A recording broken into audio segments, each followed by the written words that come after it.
fills up, be sure to smash upon the like button. Come on with it. Mama said there'll be days, literally, just like this.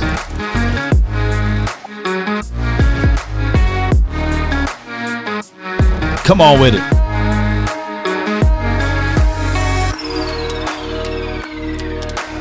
One thing we all adore, something worth dying for. Nothing but pain, we stuck in this game, searching for fortune and fame. Cowboys Stephen Jones spilling the tea, plus more updates, trades. Come on.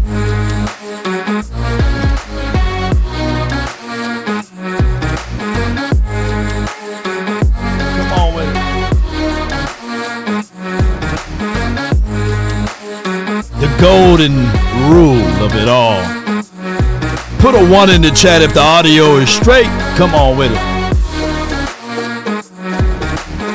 5, 4, 3. Come on.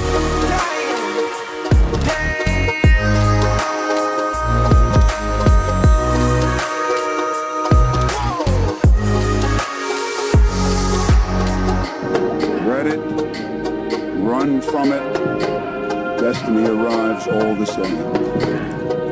And now it's here. Or should I say, I am.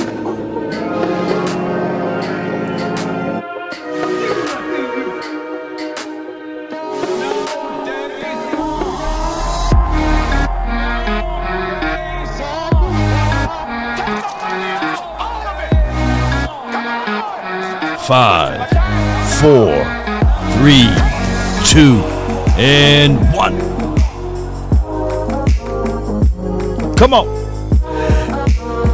Good afternoon, everybody. The name is Law Nation. Without hesitations nor deviations to the matter, man, be sure to hit that like button, share this content. So, for those who don't know, Stephen Jones is the son of Jerry. They kind of look like the same age, by the way. That's just how life be lifing over there for him. But it could be the salt on the McGriddle. Maybe Stephen Jones need to try some of the salt on the McGriddle. But neither here nor there. Appreciate you. If you are here, do me a huge favor. Hit that like button, share this content, and keep the engagement up. And that's how we're going to keep things rolling and flowing over here. All right, so Stephen Jones with the diarrhea at the mouth. He's been talking about a few things of what they're trying to do in this offseason. One of the things that he stated here that he's looking hard at a wide receiver number 2 moving deeper into the offseason. Let me pull this up. Yeah, he's looking hard into those particular parameters. And hold on, I thought I had it up, but I didn't. Give me 1 second here. Got to build a plane as we fly. Hold on, get on up in there now.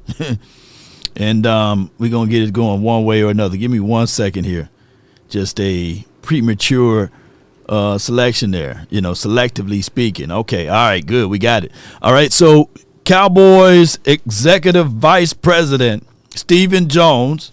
Hold on, I got to fix my house up a little bit better. Give me 1 second here. Boom. Don't it look better now? All right, so it states here. Let me get this thing going, man. Woo! It states here, Executive Vice President Stephen Jones indicated that the team is looking hard at a wide receiver number 2 moving deeper into the offseason. We're still open to looking at a really explosive number 2 that can upgrade us. His comments on the wide receiver groups. So what is explosive to you all? Is it living my life like it's golden? Is it, let me see here. Is it Trey Harris? You know what I'm saying? Is it, Ibuka? Is it him? Who would it be, Cowboy Nation? Post that in the chat. They telegraphing everything. Them boys are telegraphing everything. Like, yeah, man, we going to tell y'all who. Stack, appreciate it for the 20 stars. Is it to that degree Tyreek Hill? You know, yeah, I told Tyreek Hill just a couple of weeks ago. Or was it last week? Yeah, last week. Yeah, man, I'm faster than you, Tyreek. And yeah, so shout out to you, Rodriguez, man. Appreciate you. Thank you for your support. I'm shocked that Steven is on his best. Yeah, Steven might not be baby nuts no more, man. You know, if all of this goes through, then I'm going to have to reach out to Big Game James and say, hey, man, you know, that's Stephen Jones, boy. They grew a little bit, didn't they? Yeah, them berries grew a little bit. And he's also talking about, he said he liked the addition for Javonte Williams and Miles Sanders. But, hey, here's another thing. Let me see, man. Come on, Is Stephen Jones out here blowing smoke? You know what I'm saying? You know, is he blowing the smoke up y'all? You know what? You know, yeah. What's going on with Stephen Jones, man? He says basically, shout out to my guy Nick Harris for the play-by-play. This all happened about an hour ago. I know you guys already heard of the news and everything, right? Cowboys Executive Vice President Stephen Jones said he likes the running back addition, Javonte Williams, Miles Sanders, but it won't deter the team from basically drafting another one. So this will not change his mind, right? Remember, everything that I said that I wanted so far, Cowboy Nation, been working. It feels like I'm in the front office, you know. Hey, Dak, you said you follow the channel, man. Appreciate you, man. It feels like I'm in the front office, right? NJ, oh my goodness, come on with it, baby. Come on with it. Come on down. Come on down. Angie Rebel Chicks $9.99. LAW dog goat fire. Yeah. Appreciate you. Take the money out, all of it. Don't let her be by herself now. But it seems as if, though, everything that I said that I wanted, the Cowboys are doing to a degree. Law, where you getting at, Law? You know what I'm saying? Where are you getting at? Well, with that being said, ladies and gentlemen, boys and girls around the globe, I'm getting at, I said before we go into the draft, I want something on our stomach. Before we go into the draft, I want something on our stomach. Ain't that right, Angie? You know, it's just like getting something to eat before you go grocery shopping, right? Just like you're getting something to eat before you go grocery shopping, right? Who out here been shopping on an empty stomach? Everything look good, man. Oodles and noodles, man. Give me the thin Oreos over there, man. Hey, man, I haven't had a toaster strudel in so long. Let me get a toaster strudel. You don't even need a toaster strudel, but you just getting toaster strudels, you know? Somebody said, man, I'm going to give me some toaster strudels. You know, toaster strudels or Pop-Tarts. They get both of them, right? So that's just for what it is. When we go into this draft, we got something on our stomach. Even though, Paris Campbell, you know, Miles Sanders, hey, all of the Sanders, but Dion, you know, but you got you guys give it what I'm saying. Put Law on payroll, baby. That's the right, J Business. Take the money out, all of it. Come on. Yeah. Wasting my time. Yeah. Come on. Come on. I got Jerry online too, though, J Business. Hold on. Jerry, pick up. Get your damn act together. I don't like your attitude. Okay, all right, Jerry. Hey, he said no to that, J-Biz, but maybe next year, right? Strudels. Did I say it right, Chill Modi? Strudels. Where you can create your own little sauces and stuff, right? You can peel the little glazed information. Sitika Charles $10. Angie Redheart, you know I'm with you. Law, we thank you for all you do. Oh, yes, indeed. I'm all with you, too. I got nothing but love for you, baby. I got nothing but love for you. Oh, yeah. Nothing but Oh, yeah. love for you, Take the money out. baby. I got. I got nothing but love love for you, baby. Come on with it. Somebody out hit that note. nothing but love for you, baby. Yes, indeed. What big red office hours are. All right, so this is come here. Come on here. Come on. Strudels. I did say it right. Yeah, see? Never get y'all kids hooked on Roblox, you know. No. You want to wave to the camera to let everybody know? Huh? No, you know you don't. Okay. Hold on, let me get it. Hold on. It says you do not meet the requirements, so go tell Lauren to help you out, okay? You don't meet the requirements yet. You know, she got to beat a mission. Shout out to Roblox, man. I need to create me a little avatar game so so we can be on Roblox. Like, look at Law on Roblox, man. Shoot. Got the beard and everything. All right, so this is what he said, basically. And this is from, girl, you better not be playing in that perfume over there. Girl smells just like a whole tub of perfume. All right. Appreciate you, Jay Business, man, for the cash and the app, man. Appreciate you. Take the money out, all of it. Thank you so much for your support on the Cash App. It states here, and I really appreciate all of y'all on this beautiful day on Primetime Law at 7 o'clock. I appreciate you guys. Cowboys Executive Vice President Stephen Jones said that the team is willing to take a pass rusher at any point in the draft, despite the offseason. Come here. What you got? She don't know. Man, boy, I'm telling you, boy, I'm getting robbed blind over here, man. But since Sadiq saying that and Angie saying that, let me see if yeah. And if y'all wanna contribute to that, come on with it. Hey, shit. All right, Lord. She persistent. She ain't gonna leave until she get that money. Yes, indeed. Take the money out, all of it. Come on. All right, baby, go. Yo, shoot. All right, appreciate y'all. I'm back. All right, shoot. Daddy Law is in the control seat over here, back in the control seat. So what this mean is, Law, you heard that ding. It's 8 o'clock over here. Shout out to your Ice Cold. Man, that's why I try to do these shows in the morning time, man. Shoot, they hear Daddy voice over here. They coming back over, you know.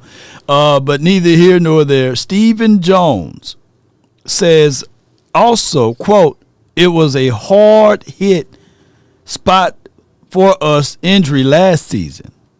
That's another place. If the right guy is there in the draft, we will entertain a pass rusher at any point. At any point. Dallas had a large plan on how they're going to include the coaching staff and all of those boys into this particular mix as relates to the Cowboys' decisions on, dare I say, a pass rusher. I think that the Cowboys with Marshawn Nealon, Sam Williams, who's speaking boldly, you know, oh my goodness, he's speaking boldly of what his interactions is going to be this season, as well as Micah Parsons. I think that if this team is going to, yeah, she's running it up. Y'all hear it, don't it, in the background?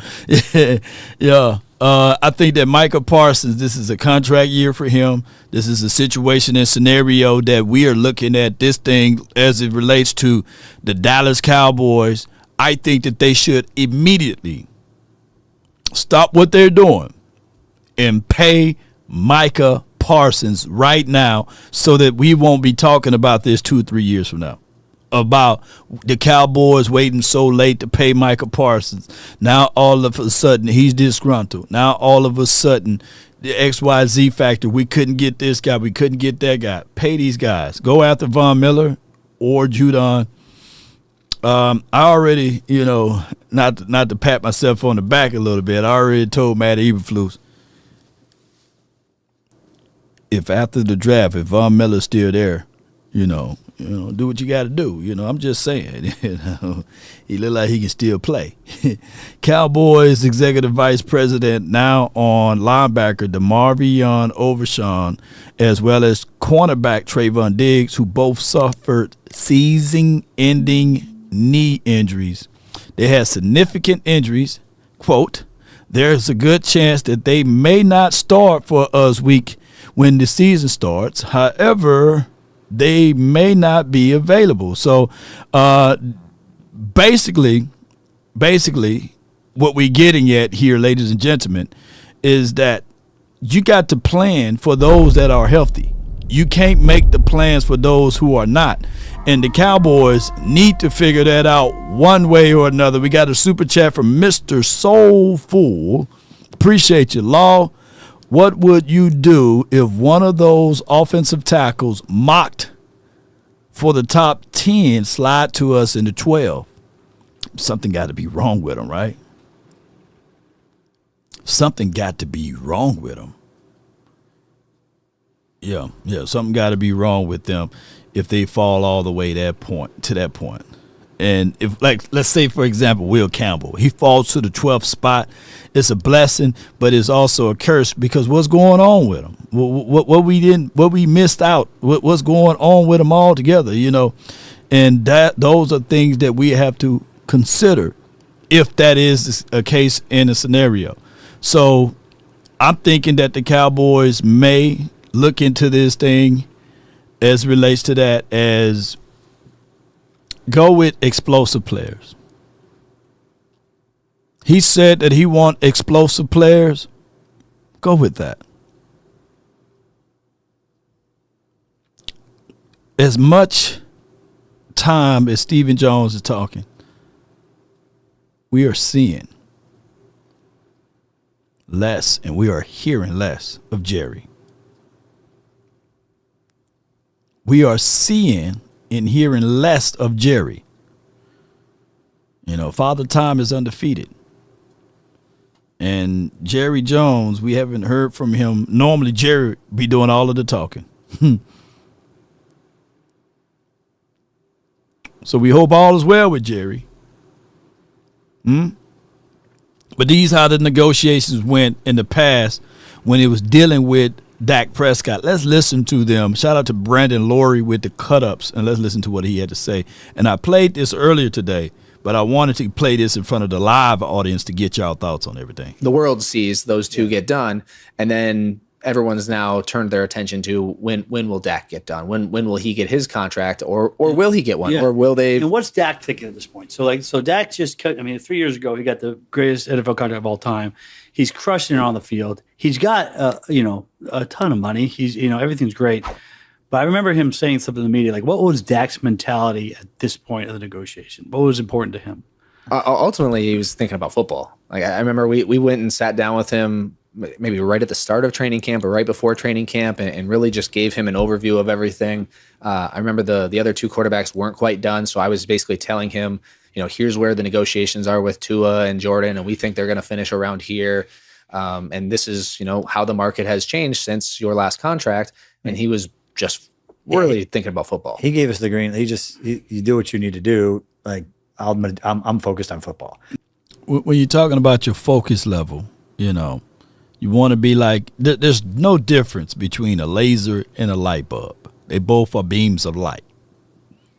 Let me repeat this again. There's no differences between a laser and a light bulb. They are both beams of light, meaning that the light bulb, it can pretty much light up any room, any dark room that you have. But a laser can cut through any surface on this earth because it is focused, the focal point. So when you get laser locked in, you just trying to understand everybody, I just want to concentrate on football, winning. And that is what Dak Prescott did. Unfortunately, everyone have a reason, but results are what matter. Come on with it. Yeah, especially when they started very late coming back at us. They could have done it all off season. Yep. And when Dak's getting ready for camp, and getting into camp, the switch flips. Like, he does not want to be involved in or having conversations about the contract. Yep. Now, we can talk about it, and he didn't even want to be updated unless there was something worthy to be talked about. Yep. Now, I still did, and he still heard it, but they were shorter conversations. They weren't near as in depth as they were the first go around because he was in training camp. Yeah. And that's where he wanted to be, and that's where his mindset was. And he was willing to bet on himself. He's like, that's fine. They don't want to do a contract. I'll be a free agent. Yeah. And of course the Cowboys, were banking on the star on the helmet, and that no matter what, he's going to come back. And it wasn't going to work out that way had the deal not worked out. I really believe it. So you can't play Russian roulette with everybody, right? Some people will say, okay, all right, I'm not going to move. That's just how it goes, unfortunately. And I know that's a little bit older news, but context do matter, And when you add the context to it, you can say, all right, who else need to get paid right about now? Oh, Micah Parsons. Oh, he need to get paid. So with that being said, the Cowboys, don't play around with your food. That's all I'm getting at. Oh, my goodness. Listen to this right here, though. Going into training camp is when, the Cowboys He's got 1 year bring left that on his conversation. deal. 1 year left on his contract, yeah. And he's a starter. Right. 3 years in the league, rookie of the year, great player, right? Yeah. And I don't remember exactly the specifics. I think I've purposely blocked them out of my mind, but I do remember, we engaged in negotiations with the Cowboys, and ultimately couldn't get a deal done. Yep. They wanted a 5-year deal. We wanted a 4-year deal. We thought the number of years was ridiculously important. And they thought the same thing. And they ultimately, made a significant offer of guaranteed money, but you just can't look at the guaranteed money in a vacuum. You have to look at all of the pieces. And obviously the media is getting bits and pieces and making it out like Dak's crazy and he's offered $100 million guaranteed and he's this and he's that. And, and ultimately, I had to sit down with Dak and educate him on why it doesn't make sense to do that deal, and then have all of our contingent. Did you hear that part? He said he had to sit down with the quarterback to educate him on that deal. Education for the nation. Everything was chef kiss good to go with Micah Parsons. True story.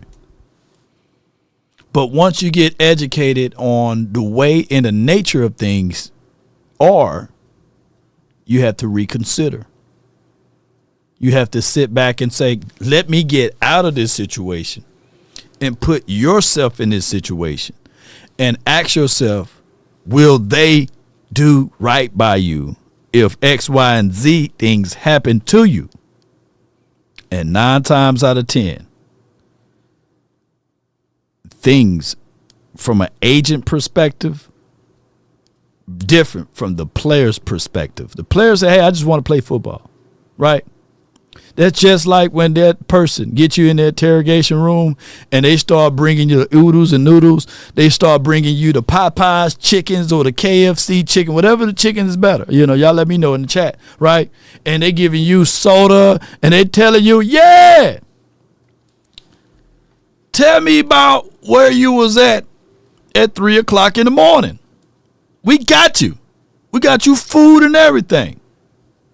I know you're hungry.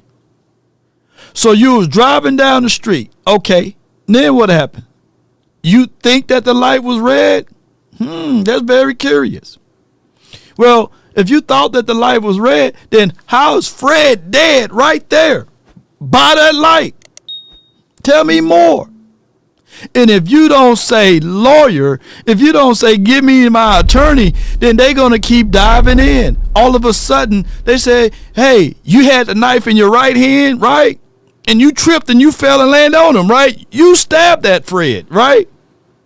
And then the whole time you just happy, you just key and cheering it up. And all of a sudden you have the right to remain silent. Anything you say could be used against you. So at the end of the day, listen to your attorney. Call your lawyer. That's what Todd Francis did for Dak. And that's what David Mulugeta is going to do for, dare I say, he's going to do that for Michael Parsons, y'all. Mary Law says Popeye's too greasy, right? William Chicken, baby, come on, baby. What are William Chicken people at? Papa Do's too expensive. Go give me Razoo's over Papa Do's. Come on with it. Yes, indeed. I had some Razoo's the other night, man. Give me the shrimp po' boy. Yeah. And don't be saying this and that about the shrimp po' boys, you know. But neither here nor there. Listen to it. Contingencies in place, because if you're telling a guy to turn down $100 million, Yep. a lot can happen, either bad play, injuries, whatever. So we went through a brainstorm of every scenario that could possibly happen. And if it happened, what was our plan? Yep. And so he knew, including a significant injury, Yep. and how that would impact another negotiation. And he was comfortable with all that, from the insurance plan and understanding that that's not the end all be all to a permanent injury. Hey, my guy Seabass said that Razoo's fire, ain't it? The worm burner. Hey, you got that worm burner? You know? Let me know, Seabass. Appreciate you, man. That Razoo's is fire. Yeah, and they got this stuffed shrimp, man. It's so good. Man. Boy, I'm talking about food. I must be hungry. Come on. If you can ever play football, like what your future looks like.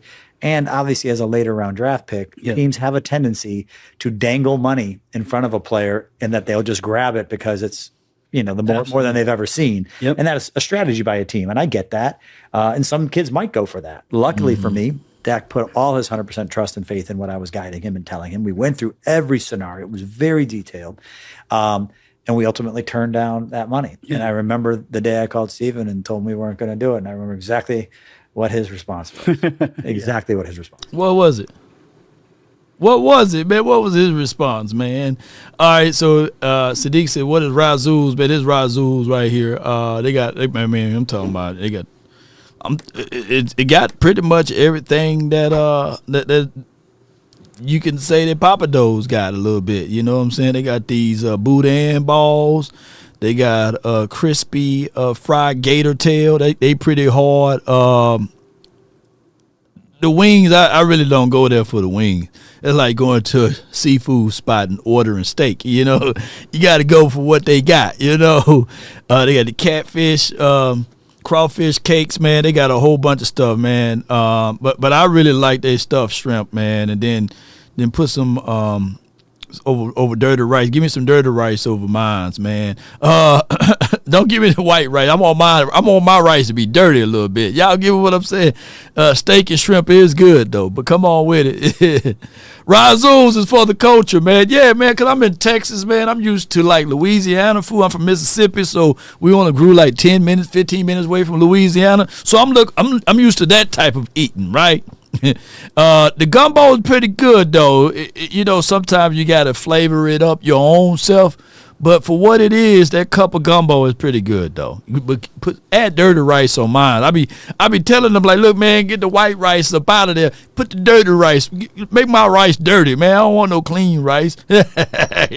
Shoot. Yeah. But boy, man, I must be hungry. Let me get off of this thing, man. They're like, Lord, wait a minute. I like you better in the morning time, because in the evening time, you talking about food and stuff, man. You making me hungry, man. Yeah. But that was them on that. And when they started talking about Dak Prescott, will he be available and ready to throw the ball around? Gumbo jambalaya, hey. Yeah, Seabass, get that gumbo jambalaya, Law used to them chitlins. Now hog maws and chitlins, I don't eat them, man.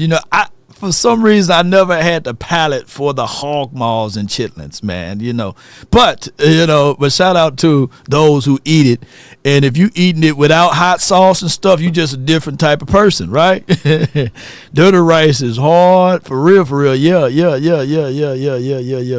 But this is Dak Prescott working out and getting things going in the right directions. He looked like he's in good shape. It looks like he's ready for the season to kick off or what have you. And I don't know why he was just showing his legs, but you guys get what I'm saying. All right, so Cowboys executive Vice President Stephen Jones said he's looking for somebody explosive. Well, when you click on this, out of this draft, what do you guys think? A really explosive wide receiver number 2. Dak Holmes filter. He says, well, those rat toes, look, man, them rat toes, rat feet, rat beak, they just the name of them, man. Them things good, boy. You better leave the rat toes. Look, if y'all ever in Dallas, man, come hit me up and we go to Razoo's. We go to Razoo's and I'll order some rat toes and y'all see me eat them live. Take the money out, all of it. Yes, indeed. Them rat toes go hard. But neither, man, I done talked myself into some food now. All right, pig feet. Now, I don't eat pig feet nor pig lips, man. My cousin had some pig lips before, and she had brought them over to the house. This was when we was young. I was like 12, maybe right at 11. And what made me stop eating them damn pig lips, you know, and I know the swine people gonna be like, "Hey man, leave the swine alone for your mind." But when I peeled that meat back, I saw hair up in there just like my beard hair. I said I couldn't do it no more, bro.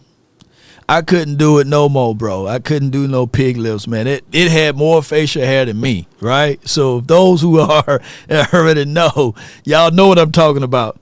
And where I'm from the country, man, they eat chicken feet too. Chicken feet and pig feet. No. Yeah, pig lips for real, yeah.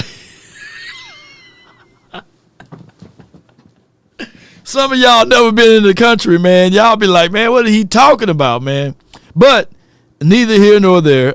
It seems as if, though, people always compare this to that, which is cool. You know, I get it. Shout out to the Eagles, man. They always want to compare. But I got Tyler Guyton. He got a chance to talk to a few people. Let's see what he had to say. A lot of people don't know this, but you've only been playing tackle for just a couple of years, man. You've been on the offensive side of the ball. Describe that journey, man. Describe, from high school and then, what you played in college and then now, offensive tackle. Yeah, so in high school, I only played defensive tackle. I thought I was a big hybrid 3 technique. Yeah, I got another super chat, baby. Angie Rebel Chicks $9.99. I am sure Jerry Jones love pig lips.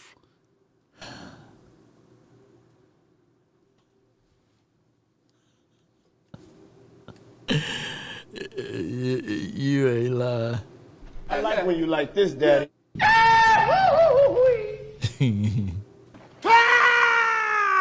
I know where you go with that. It's squirrel brains too. And I wasn't. And they tried to stick me on the O-line as soon as I got into football. And I wasn't listening to it. I didn't want to play O-line. Like, I had been in such a defensive. To a degree, he kind of looked like D-Law a little bit. Put him on a defensive tackle, y'all. Lineman mindset that I had developed a hatred for O-linemen, but now I guess the table has turned and I hate D-linemen. But that's a story for another time. But when I went to college at TCU out of high school, they recruited me as a defensive tackle. But once I signed my letter of intent, they sent me a Zoom link and it was for the offensive line. So that's kind of how I started playing O-line, and from there, my first ever pass set was in a college practice. I was getting my ass whooped at first. Sorry, but I was getting whooped at first, and I caught on a little bit later. And when it was time to transfer, I transferred to Oklahoma, and I played right tackle there for 2 seasons, and then I entered my name in the draft, and now I'm here. So I love a little, humility with dignity, and that's exactly what he exuded right there, ladies and gentlemen. He said that he got his ass whooped. Excuse his French, right? What happened to him last year? He got his ass whooped. I never would dog a person. Shout out to you, Derek. Thank you so much for the cash app. We about that life. Appreciate you, bro. Thank you so much. And Posey, man, appreciate you. Are we talking about Mando, Wolf, Kitty, Pink Lips?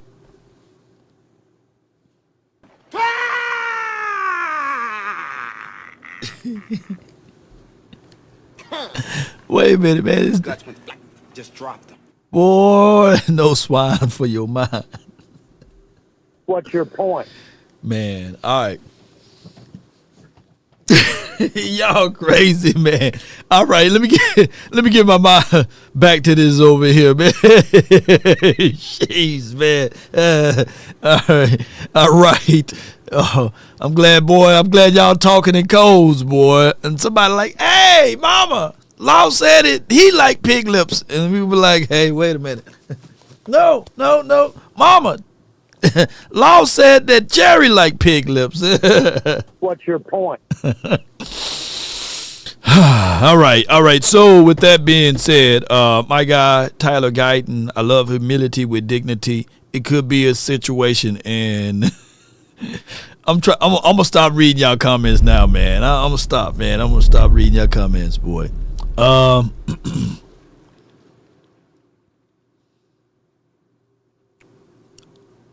If it's one player that I want for them to really shine for the 2025 season on offense, it's Tyler Guyton. If it's one of those guys, right? And if I could pick one guy from the defensive side of coin to really shine, it's Kyer Elam. Those are my two. I don't want to see Booth. I get it, you know. They can put me out there. Let me run a few routes or something, you know. But if I had choices, and I want y'all to chime in too, who would be the one player, just one? You get one player on offense and one player on defense. Or I'd take Kyrie Elam back. Let it be Sam Williams. Ooh, if Sam Williams give me about 12, 13 sacks, oh my God. Okay, boy, I'll be rich forever, man. Sam, hey, man, we'll be hanging out tonight, man. Give me your one player that you would like to see improve on offense. And don't y'all put down Dak. Don't y'all do that. Give me one player that y'all would like to see just shine like, oh my God, boy, we doing crazy backward flips over because of this one player on offense. I gave y'all Tyler Smith. I mean, not Tyler Smith, but Tyler Guyton. Who's due for it on y'all end? Deuce Vaughn. Ooh, that'll be nice. And Deuce Vaughn will be doing good because of Tyler Guyton. Okay, I get that. Ferg, I hated that Ferg got hurt last season and never got a chance to really shine. Almost legendary said Mingo. Okay, Tolbert. Okay. Tolbert and Mozzie. This from Holly. Steele. Oh my gosh. If Steele can just give us a piece of that year and a half that he had. Oh my goodness. Who y'all got on defense? Because y'all saying nothing but offense. Donald Trump, somebody said, I'm not believing nothing that anything of anybody that will say anything tomorrow. I'm not believing nothing because April Fools is tomorrow, and I'm just turning off all of the notifications on everything. Schoonmaker, that's my guy, Boss Cowboy Sports guy. That boy loves some Schoonmaker, boy. He said, hey, actually, Schoonmaker is better than Ferg. He's better than Brevis Span Ford. He was going over that whole list. Cooper Beebe, so Flanoy, Flonnery, okay. Mears Lidfowl, Izzy, honorable mention. I like Izzy, man. I hope that Izzy can fight for that role as the slot DB. He'll be a monster, that big, tall slot guy inside, you know. That's something. And other news, switching forward or moving forward just a little bit, is that they are talking about basically abolishing the tush and the push. They're talking about getting rid of it. And as details and news and noise around the world goes deep into this situation, ladies and gentlemen. All right, let me hear what he had to say. TR the Great won $5. We need to get sick with it. Let's build up them trenches. Let's get big, mean, and formidable up front, baby. Let's get it. #DC for life. I like it, man. I like it. TR, what did that mean? Tony Romo the Great won or something else? Let me know. Shout out to you, bro. Span 4 is better than school. Appreciate you for your support, man. Where my button at? Come on. We about that life. Come on, man. We about that life over there. And let's listen to this guy. Well, Laura, it's going to take 24 votes here at the owners' meetings in Palm Beach, Florida on Tuesday to get the Tush push. Come on with it. Come on with it. Randy! Randy Cadell $5. What WR2 you want, trade or free agency or draft law?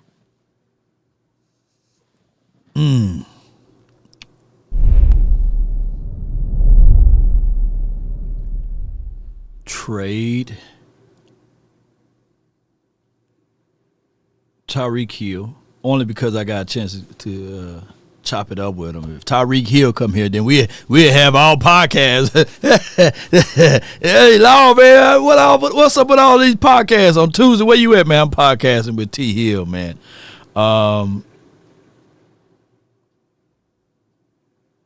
Tyreek Hill, Garrett Wilson, in no particular order, by the way. I think out of all of them, Garrett will be probably the best prospect because he's still young and he's phenomenal, right? He just been in a bad, crazy system. The third one would be there are some news and noise about this, and y'all can take it with a grain of salt. You know, I thought I had it up here. Hold on. Let me pull it up right quick. I too broke to pay attention. I think TJ Bass is he's gonna have to do a lot, and I mean that, a lot of fighting to get some reps in. But I like TJ Bass, you know, I do. Let me get this to this point right here. Bear with me. I saw this trending a little bit. Yeah, all right, it's trending. And it's a little smoke to it because I heard it a couple of weeks ago. You would love Garrett Wilson, but this name right here, I know how y'all feel. But put the butter knife down. Don't shank me. Don't shank me with that butter knife. But to a degree,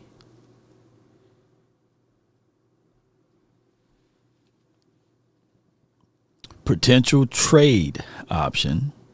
It's reported that the Cowboys are pretty much in cahoots with acquiring Steelers wide receiver George Pickens. A Lamb-Pickens duo in Dallas could make for quite some entertaining pairing. Now, I know he's a knucklehead. I know how this can all go, right? But in reality of it, I need a dog, man. I need somebody with some teeth that can get into the mindset and fight, and he can high point the ball. He can pull it out of the sky. He's a little knucklehead. But you got to have that aggressions, man, and that's what he brings. It's not nice, you know. You ain't going to push him in the back and think you're going to walk away from it, you know. But DK Metcalf and George Pickens, somebody gonna be throwing some fists over there if Aaron Rodgers don't get there. As a matter of fact, I want Aaron Rodgers to get there because there's gonna be some fighting going on with him, you know. Hey, the White says we absolutely need a knucklehead. Here's my thought tracks. On a few games last season. Hear me out. On a few games last season, we missed the tenacity that my guy Jake Ferguson brought to the table. Some of y'all turned on Jake Ferg. I'm giving Jake Ferg, like, if y'all seen that concussion that he had, and then he got up and he was like, man, where am I? Don't play with matches, you know. They put the smelling salt all over him. He was just still, you could tell by his eyes that he was just messed up last season. But Ferg was that other dog that we needed. Hey, you know, he was that other dog that we needed on offense. But he was hurt. And Schoonmaker, he's nice, man. He hold the door up for the ladies and the fellas. Like, hey, here you go, come through. Schoon didn't give you that little extra, I'm going to hit you before I go out of bounds type of approach, right? And Hunter, they didn't even get him on the field, right? So we just need, you know, that one person. But not to do too much, but just do a little something, you know? It's okay to have some pretty boys, but, man, we just had too many, you know. Yeah, man, you know, you'll see a game. Hold on, where is that? You'll see a game with Jalen Tolbert, and he putting on goddamn lip gloss. Like, damn, dude, you're a dude. Stop putting lip gloss on. But don't I want your lips to be crusty out there, man. You know, you getting your hair braided and retwisted and stuff. Him and CD Lamb, they both my guys. But, man, they two pretty boys. You know what I'm saying? I want somebody dog nasty. You know, they're like, God, no, that boy smell over there. You know, I want that. Or I need some dogs, man. Y'all get what I'm saying. And no offense to the fellas that wear lip gloss. I'm just getting what I'm telling y'all. Yeah. So we need just a little bit, but let's listen to this guy one more time. Well, Laura, it's going to take 20. Well, is he calling me by my government name? All right. Listen to him again.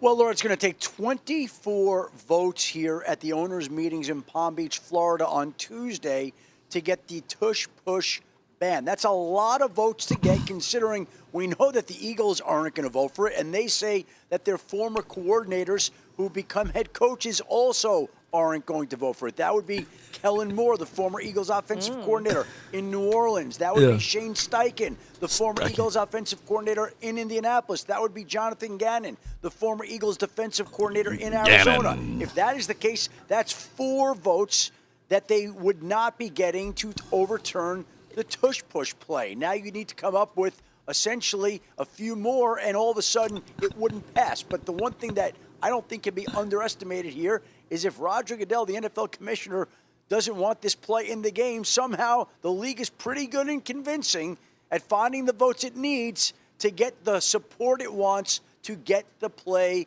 banned. And so we are expected to get a vote here on the Tush Push Tuesday. There is some support against it to ban it, but there also is support the other way, and we'll see how it works out. All right, so lubricate the lips. Hey, man. Hey, all right. Boy. We about that life. Let me crack your cranium and fertilize your brain. Put a 2 in the chat if you don't want the Tush Push. Put a 1 in the chat if you want the Tush and the push, man. Come on with it, man. Come on. Y'all crazy. Lordy. Law said he want them nasty smelling guys. Yeah, shoot. Put a 2 in the chat if you want the Tush Push. Put a 1 in the chat if you don't. My thing is, I hate it that it's the Eagles that found a way to have a play that's like a trickster play, right?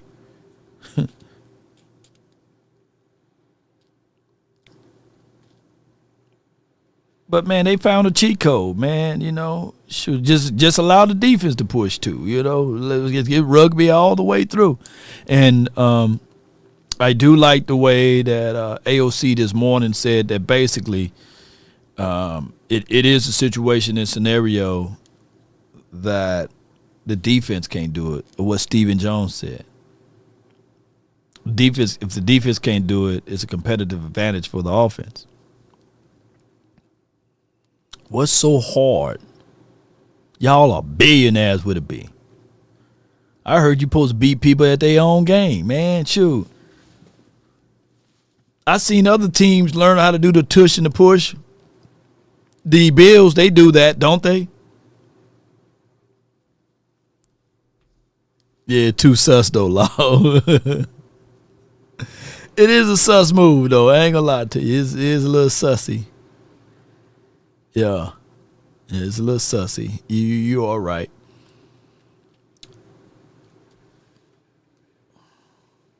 I just want to beat them damn Eagles at their own game, though. I don't want them to be rocking around here like, hey, man, you had to play so unstoppable, man. The league had to change the damn rules just so y'all can win. Nah, man, I want to beat them at their own game. That's the cheap way out, man. Let's just change the rules. Yeah, let's change the rule because it's not a competitive advantage. Man, y'all learn how to do that. Beat them at their own game. I'm competitive like that, you know. Shoot, shoot, man, you know. Yeah.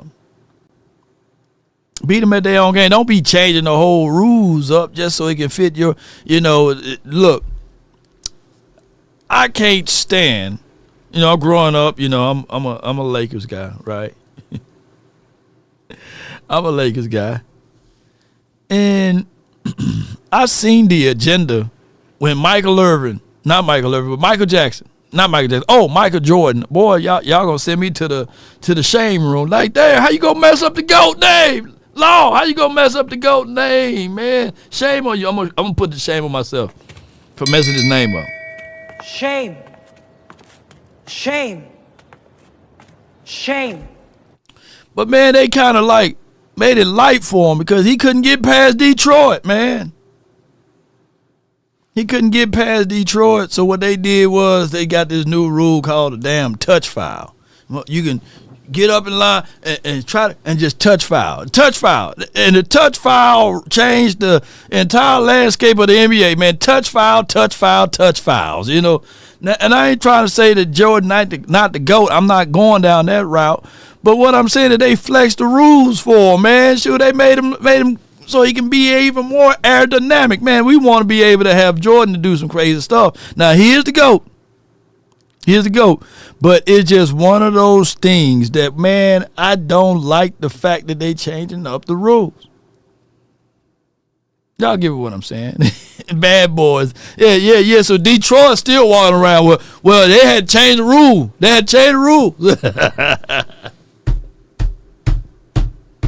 Took away hand checking. Yeah, man. So, man, points was harder to score. Now, I bet you y'all wish they went back to that old school rule. Now you watching who really in tune with the NBA now. You know, God dog, boy. You can get a flagrant 1 and 2 and 3 up out of here just for looking at somebody. Flagrant. Oh, my gosh. But it is for what it is. Somebody going to be mad at me for saying that. But it is for what it is, man. Jordan would never be my GOAT. This is from Jay Lombardi. Come on with it, man. The Jordan rules, man. So, man, don't be changing the rules. Them damn touch fouls. But neither here nor there. This was my guy, Boss Cowboy Sports, man. I always like to show love to my guys, man. I was out here grinding, getting it out of the mud, and bringing up historical data to the table, man. You know, there's usually, big defensive tackles out there that you can pick up. I know the Eagles picked up a couple years ago, late in the game, and just feel like there's going to be some opportunities there at that position as well. To add something, to add some depth and some competition for camp. So my guy says it is a ton of glazing. Oh my gosh, man! I didn't read the description though. Oh my God, damn ball! Who you? Balls out here, boy. Regulators, He said it's a ton of glazing. on the Dallas Cowboys front office by content creators and trusting Stephen Jones. I always say trust but verify, Okay. Cheerleading right now for the front office is a bad move. Keep the pressure up. Did Stephen keep his 2024 promise about defensive tackles before camp?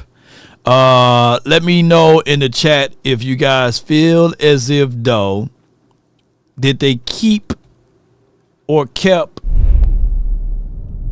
their promise about defensive tackles.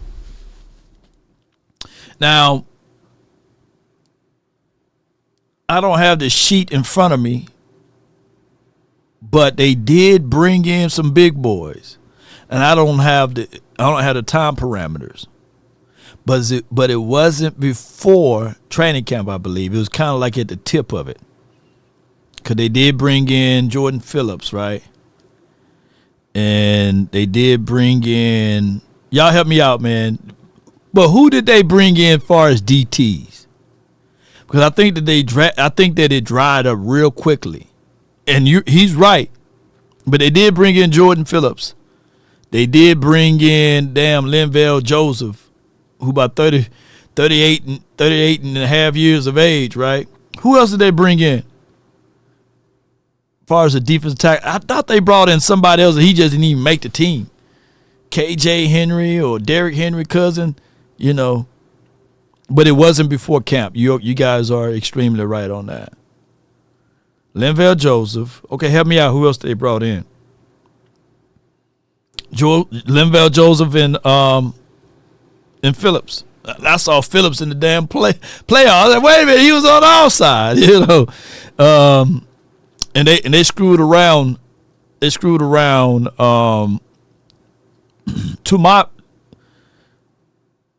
we talking about last year. Carlos Watkins, okay. So when we ain't talking about this year, we talking about last year. Carl Lawson, okay. Carlos Watkins, Linval Joseph, Jordan Phillips. So these guys all came kind of like right before the season started, right?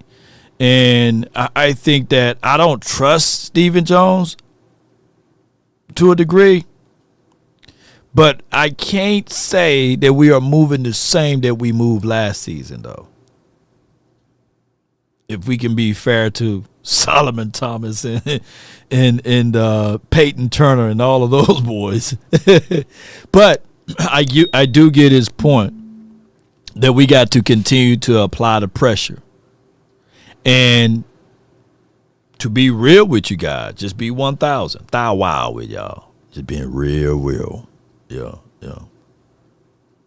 That it don't take much to impress the Dallas Cowboys fans as it relates to going out there grabbing some people. It don't take much. Hey, shoot. One of my highest videos was James Washington, and when we go pick up some obscure player from Backdoor, Idaho, we all be like, hey, at least they try, right? And then when they get out there on the field, it's literally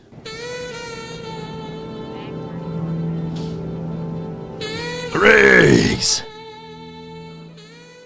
So I'm not going to hold Stephen Jones' feet to the fire because he did exactly what I thought that they should do, and that's putting a little bit on their stomachs before the draft.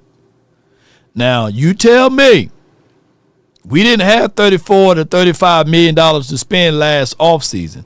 We only got one guy before everything really started popping, and I think that was Eric Kendricks, right? So what I'm saying is basically, and shout out to you, the great one, appreciate you. Thank you for joining the platinum level too, man. By the way, man, that's dope, man. God, let's go. Money out, all of it. Come on. You're wasting my time now. Come on. Yeah, Gilmore was the season before last, right? So what I'm saying is basically, ladies and gentlemen, kudos and credence to the Joneses for doing at least this for what we got. The Ontario Post. Like, our track record is not a pretty one.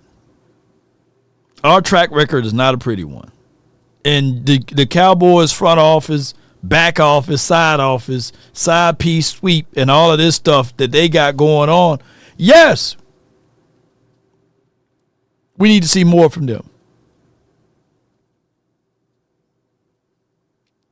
Yes, we do. But the free agent market right now is dried up. It is dry. Let me pull up Spot Rack right quick and see who y'all would love to have right now as a free agent. The NFL free agent, the availabilities right now.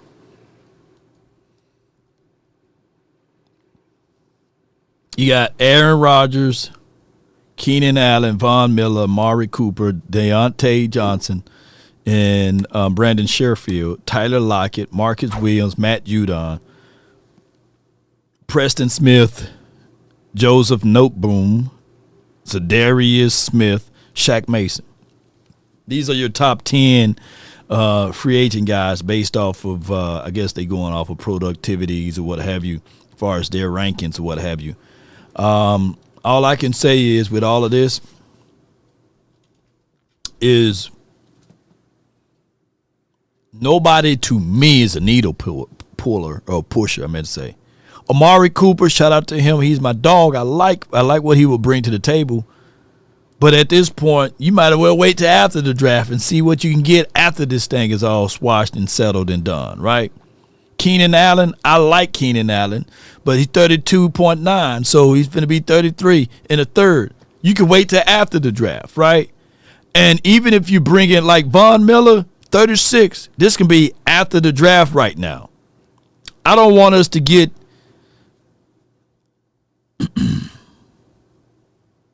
I don't want us to be buying flowers just because she's mad at something that you was going to do anyway, right? But you going to buy these flowers, the flowers are going to die.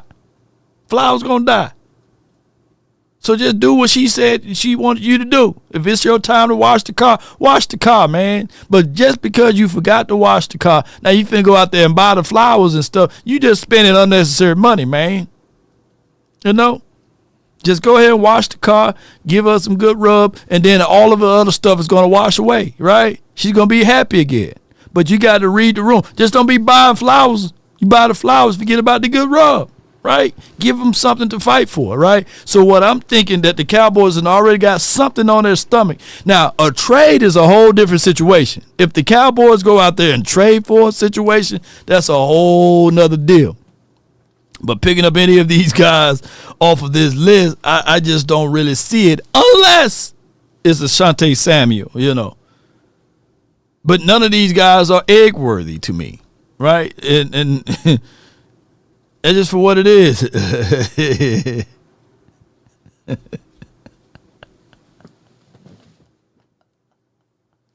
I see my guy 100 grand in that building, baby. Now, y'all know I'm telling the truth. Trade will be fine right now. But just scooping up somebody off the free agency, man, right now, I just don't see. You can wait. You got 4 more weeks, y'all. Don't let this sway your mind, you know. Campbell isn't making the team. And Jerry Jones says, instead of buying the flowers, pay somebody to wash that car. Yeah, wash the car, man. Justin Simmons with the question marks. I don't know, man. But speaking of narratives and stuff, I got this one other topic line that I want to speak upon. And my guy Dez Bryant, my dog, my brother from another mother. Come on with it. Take the money out! He says, I'm not about to continue to allow people to discredit Asante Samuel as if he's not a top 5 all time, right? And this is him. And he took my argument and then he put it in a spot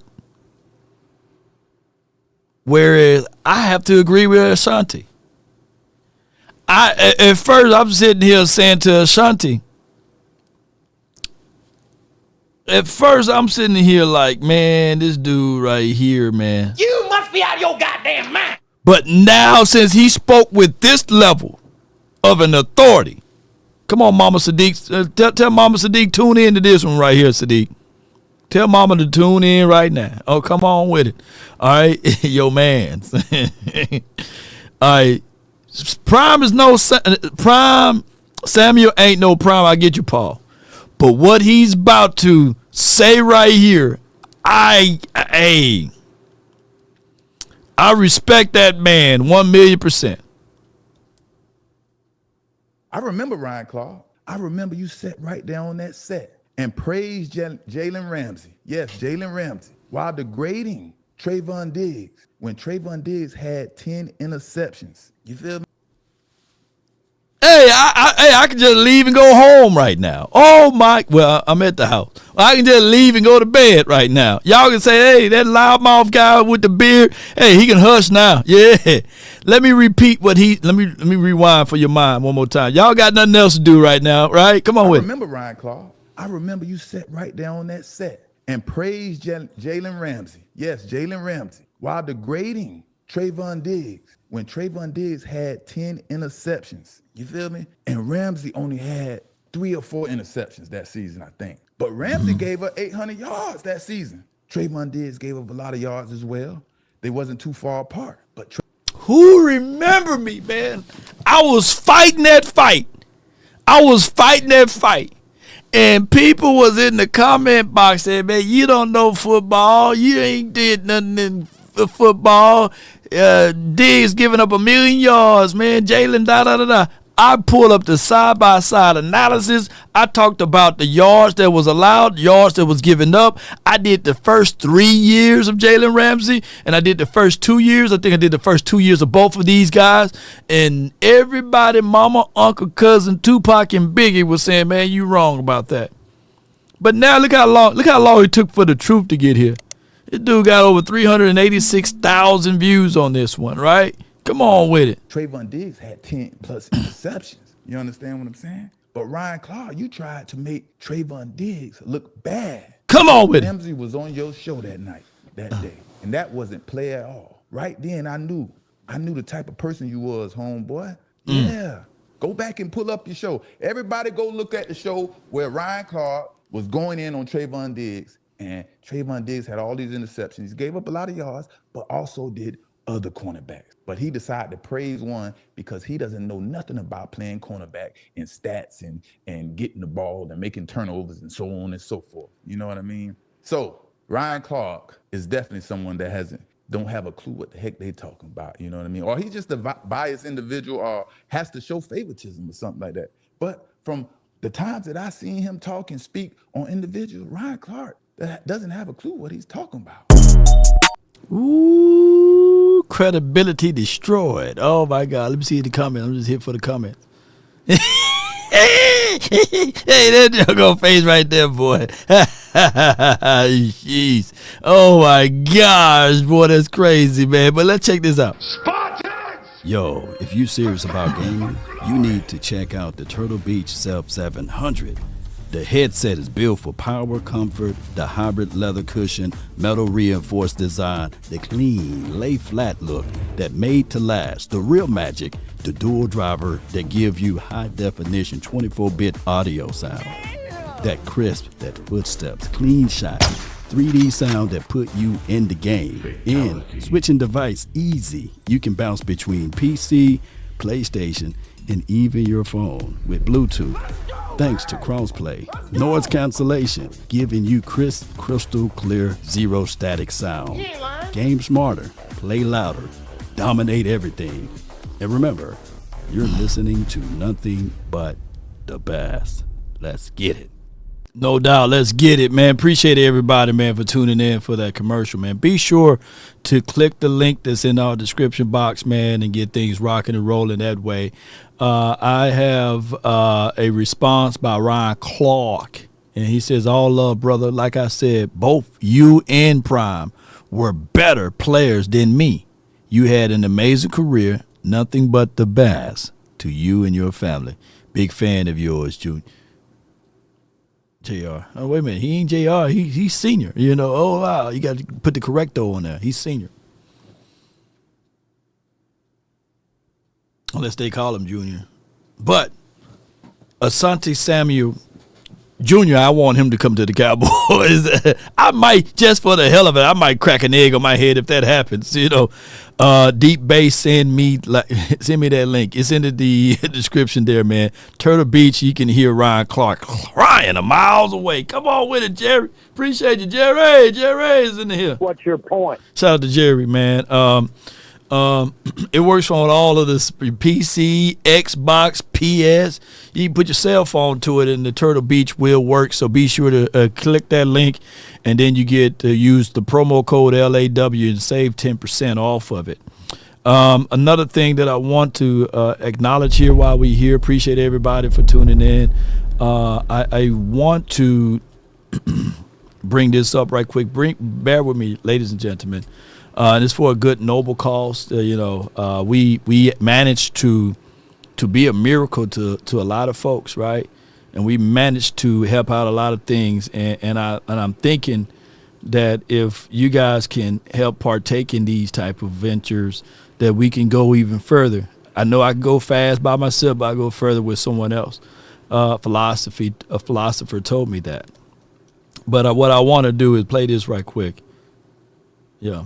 Table, we have a special guest. Introduce yourself, my friend. Yeah, my name is Law Nation. I basically talk sports, but I learned that sports is like the medium to anything. It separates people from this particular thought track to that thought track. So I'm here, so we do a lot of things in the community and as well as with sports.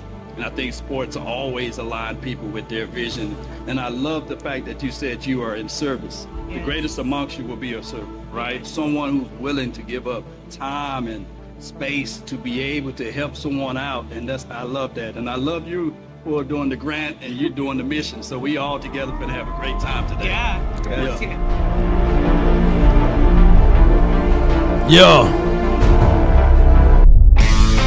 Impact. Outreach, empowerment. Yes, indeed. Shout out to my people, man. We're going to be help be a miracle. Then this is something that we're going to be doing. I want you guys, if you can, partake and help grow this particular campaign. You can have contributions for anywhere between $25 and if you got it like that, $11,000, and it's going to be feeding those who are in need. So Help Be a Miracle Foundation is going to be something that you guys can participate in and give freely. There's no stipulations to it. If you want to be able to be a miracle to someone. I know that there's people out there that's hungry. I know that people need shelter. I know that people need clothing and all of that good stuff. And I know that people got surplus. So if you are of those areas, right, click that link. It's in the description box. I just posted it also in the chat area. You can go get this rig. Yeah, it's that big rig. You can fill it up, man, with all type of food and be generous with your support, and go to this website and just give the donation. Or if you don't even have the kind that fold or the kind that you can swipe, go there, leave a comment, leave your story. Who knows, man? We probably can serve and give y'all food and stuff like that. And we got a meter right here. So far, we raised $22,963. We try to get to that goal of $52,991. This past, I want to say, Thursday, I was out there doing a walk around and a walkthrough and all of this stuff, and we had a great time out there with the people, man. And our mission was there, and we had a great time being able to help those who are in need and giving out food. One of the greater things that they do there is basically there's no qualifications. You drive up to Anna, Texas, you go to their location, and you just walk in. They don't care if you pull up in a Lambo, a G-Wagon. They will still serve you food and pray over you and all of that good stuff. So I do like the mission statement there and being able to be a part of that. Help Be a Miracle, man, and that's what I want to do, man, because I didn't know that, just being real with y'all. Let me see if I can find myself again in here. Bear with me. Boom. Bear with me. Come on, chart. Where you at? There we go. I lost myself in it. I didn't know that. A true story before we open up the phone lines and everything. That there were kids in the city of Dallas or in the state of Texas that they don't get a warm meal on the weekends. On Saturdays and Sundays, they barely touching their backs. The only time they get a chance to eat is during the school lunches, man. And they talk about cutting that program and doing all type of stuff. I'm not going to get political, but that's the only time that some people can eat a hot plate. And I remember growing up, mom made too much money because she was a nurse and she worked all them hours. So we couldn't get government assistance. Me and my brothers, we had to eat syrup sandwiches on the weekends and stuff like that. But it never crossed my mind that in modern day times with inflations and stuff and people working multiple jobs and single parent moms and stuff out there, they say, hey, you got to wait till Monday to grab something to eat, man. So it is for what it is. But we doing some things in the community that's going to be growing, and I can't wait to see what all can transpire from there. All right. But with that being said, ladies and gentlemen, if you was watching this and all of a sudden, somebody just swerved and hit you and they knock you up off of the street, let me tell you what you need to do. It starts from the first phone call. Most of the time, you're going to talk to Gene Burkett, a 30-year partner. You're not going to talk to some employee that just got put on the phones that day. There are things that are so crucial, especially if it's a cataclysmic event, to have our experts get out and look at the vehicle, witness statements, photos, the whole thing. Call Frenkel first. Chosen by the people, feared by the insurance companies. Call Frenkel first. No doubt. Please give our people a call over there if you slip and fall at work or somebody run into you, whether it's a fender bender or whatever it may be, large or small. Yep. Y'all should see me on the road, 214-817-333-333. All of the threes you can dial. I'll be driving up and say, all right now, all right. Y'all better watch out. I'm going to call my people, Frenkel and Frenkel. I'm going to get them on the phone. Y'all better watch out. You better stop swerve on them. Whoa, whoa.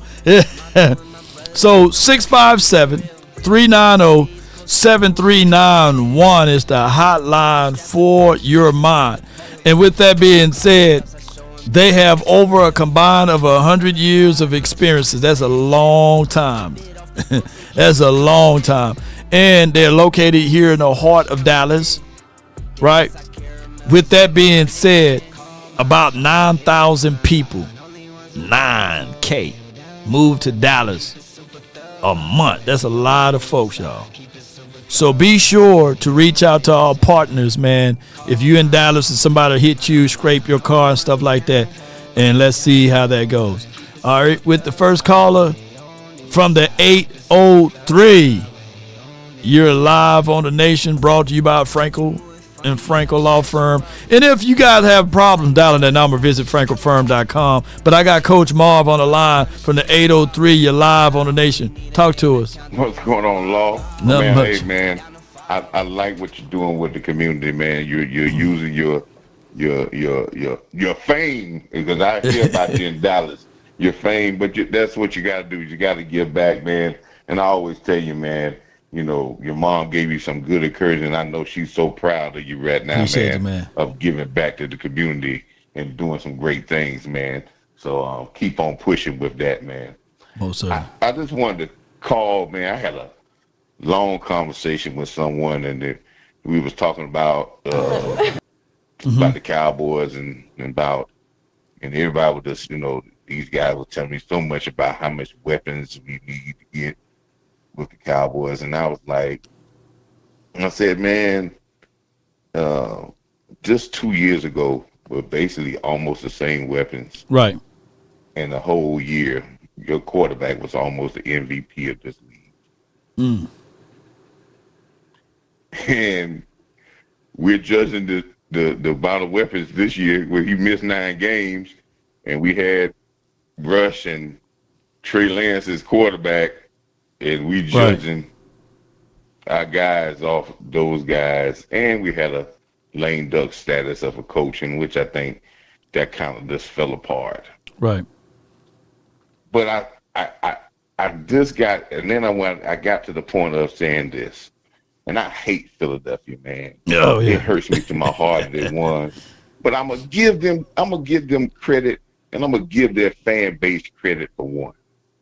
Mm-hmm. They paid Jalen Hurts 2 years ago Right. as the top quarterback in the league because 2 years ago. Yeah.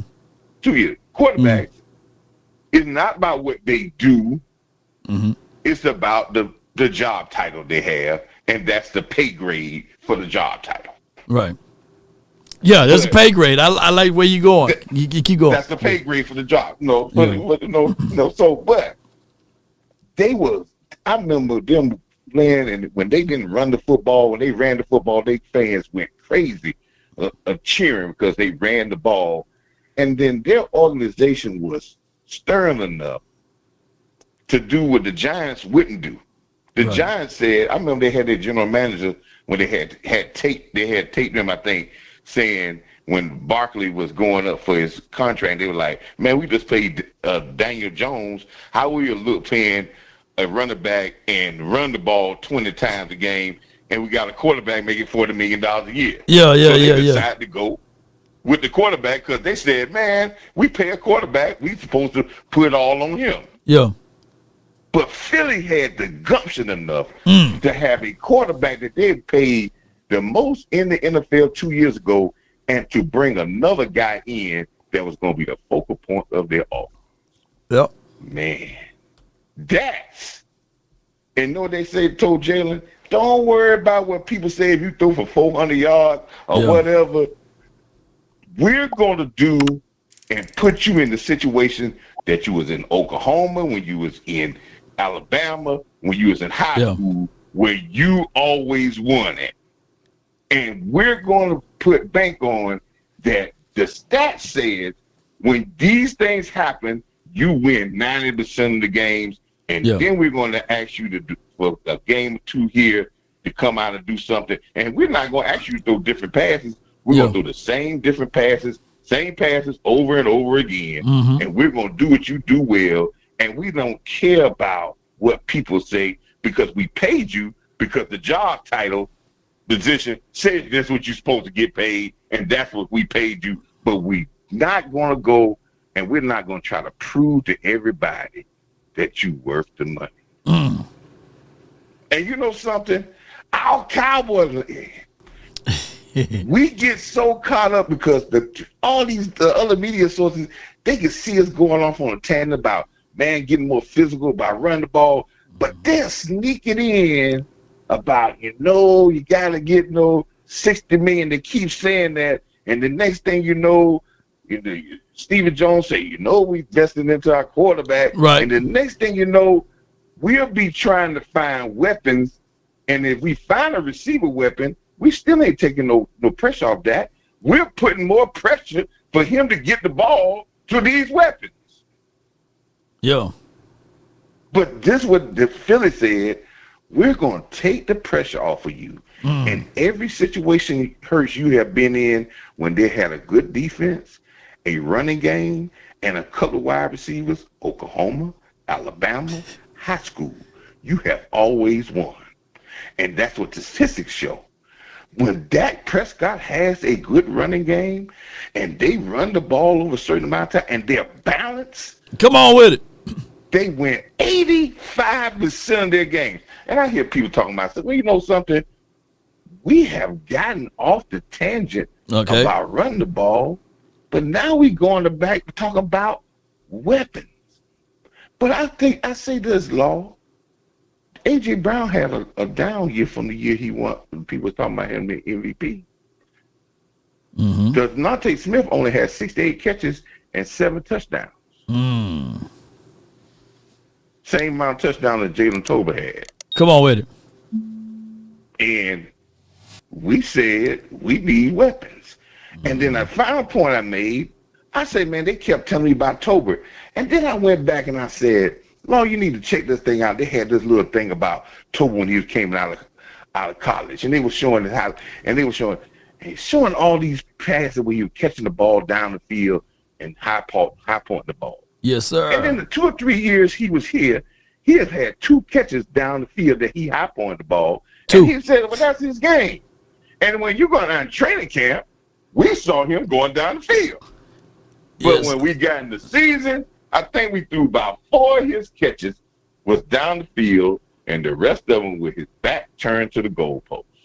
Mm-hmm. And we say that he can't be a number 2, and he doubled his receptions, he had 600 yards, and he's in the elite category of 7 touchdowns, and he played without his quarterback for 9 games.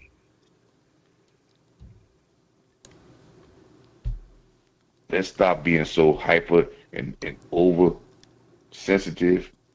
Well, we just need to get better at the things that we need to. And I like what my man said. You brought up a great when he said that he also telling me he need to be a leader. Right. I like what Charlie's saying. Right. It's not about the talent. But like I said last year, it's what's between the 2 ear holes on that helmet that's going to get us over the hump. No doubt, Coach. I appreciate you for calling in, man. That was a good point. It, yes, indeed. And keep on pushing, man. And like I said, man, I know your mom proud of you, brother. Appreciate you. No doubt, man. That's Coach Marv. Yes, indeed. Yes, indeed. Yes, indeed. Coach Marv. He's campaign. Now, I ain't want to go back and forth. Good old coach there, on Tolbert. But there was a man born as the first seed from Jerry Wayne Jones. And that man said today that they are looking, amen, they are looking and searching the high and low. Slap your neighbor and tell them for a wide receiver number 2. And they are looking for a wide receiver number 2 that can be explosive. Now, not to stretch the message out there, ladies and gentlemen, but that said, Executive Vice President from the seed of Jerry Jones stated that he's still looking for that number 2. Therefore, I declare and I decree that he don't believe in Jalen Tolbert like good Coach Marv is preaching and lamenting there. So that's all I'm saying, Coach. But there was a man. Jeez. All right. Now I ain't gonna let y'all leave here till y'all get $40,000. Come on with it. Lock them, shut them doors over there. Shut them doors down. Oh my gosh, man. I got Jimmy, man. You live from the 781, man. What's good? What's up, my brother? Jimmy the Greek here, my boy. What's up with you, fam? How you doing, my man? Last time we talked, I was in Aruba when James Wright texted me. I was like, I gotta call my boy Law, man. That was unbelievable. Yeah. Yeah. Oh, man. Law, listen, real quick, and I can speak for all us fans, man. We are all extremely proud of you. Appreciate you. Amazing work. You really are, and you're just getting better. You're like a fine wine, my man, and you keep doing what you're doing, and the best is yet to come.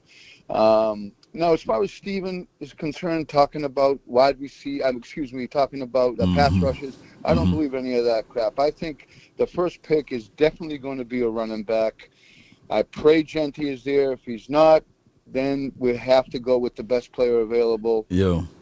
Whether it's wide receiver or Hampton or, but I don't believe any of the pass rusher stuff until at least the third or fourth round. But unfortunately, we don't have a fourth round. So, but, the way it's looking right now, I'm telling you, we get a stud running back, we get a stud wide receiver. This offense is going to be back on track. And then we can concentrate on defense. And that's all I wanted to touch base on with you tonight, man. No doubt, man. I appreciate you, man. Thank you for calling in, bro. You have a good one. course. Yes, indeed. Good call from my guy, man. Good call from him. All right. I got the next caller, man. Let's make this one a good one. But I feel what Coach is saying. But at the end of the day, if I can make Jalen Tolbert my third option versus my second option, and that's going to increase his skill set because he can't hop on the ball. I've seen him do crazy good things, crazy good numbers against, dare I say, some good talent, man, and it is for what it is. But it's just the consistency level, and I could get the argument that he didn't have QB one throwing him the ball in a year that I think that should have been his most growth aspect of it. But I haven't seen enough of Jalen to say, yeah, it trumps what we've seen out of Michael Gallup to this point, right? Or to this point, Amari Cooper. But, we will see what the Cowboys' directions are with all of that being said. I got the next caller from the 803 DC for Life, man. You're live. Talk to me. What's going on, Law? Not much, man. What's good with you? I just want to say, man, hey, man, you're doing a good work, dog. I've been following you for a long time, boss. Hey, man, you doing what you need to do, man. The high one got you in good praise. You walking down the right path. And, man, it was crazy to see you on that little snippet you had. You sitting next to number 4 right there. That was kind of crazy. I ain't gonna lie to you, dog. I was like, oh, he sit next guy, no, Dak Prescott. Look at him, man. Look at him. Yeah. Mm-hmm. But to be honest with you, with this season coming up, I'm just waiting to see what we do on the field. I got faith in the new coaching staff we have. I think they're gonna do something special. I'm not looking for anything crazy, but I'm also looking for, something new. Mm-hmm. And I think with this coach staff, it's gonna be some new things. We might shock a little bit of people, and for all the people that our nation that is still want to look down and look crazy and don't want to have faith, hey, y'all might want to change your tone when that season starts and we start looking good. Yeah. So we got to see when it comes to the field, when it comes to playing. Hey, I think this might be this. I ain't gonna say. Well, this fuck it. This our year. Excuse my language. Nah, you good. It's all year. Come on, man. Jalen Tolbert, baby. Come on, this year. Tainted Deuce Vaughn, baby. Just like you said in a video, a live stream you did for all the people that's still looking down on folk. Who the fuck is? Yeah. Right. Yeah. He here. Yeah. He here now, so you gotta ride with it or get off. That's all we got now, bro, from the 803 DC for Life, man. What else you got before I let you roll, bro? Man, hey, you and AOC, man, y'all keep doing that. And that collective, the Cowboy Collective, hey, man, I'm already subscribed and all the episodes y'all been having. Yes, indeed, man. So we got 2 episodes this week, man. Can't wait to get it out of the mud, man, the best way possible. And we got some more things. I'm always working, always grinding for the nation, bro. Appreciate you, man. Yeah, man. Appreciate you, boss. Yes, indeed. Good call from. My thing is, I get the connotation, the notion, or the people when they say, okay, we can't win with Dak. That's the first thing that cries out to most people when I'm even on the on my own page on the YouTubes, man, or Instagram. I just made a post, and then all of a sudden I get people crying, about certain things, man. What's an unpopular opinion, a pick at 12? I mean, what's your unpopular pick at 12? That's solid. I mean, offensive line. That would be, shout out to you, CT 804. But the offensive line is that unpopular deal. Listen, look, I get it. Even when I played this video right here. Let's get that dub, this video televised for who couldn't make it. I'm standing tall, my chest up, chin up high like they can't break me. Like Sean, it's time to fight. It's time to fight, y'all. They know just how we coming, this Dallas boy, we trying to fight. Like Sean. So, and that dude do look like Tony Romo to a degree. People thought that they were Tony Romo. That dude looked just like Tony Romo, man. I was like, wait a minute, Tony Romo out here working with Dak. But then if you look again,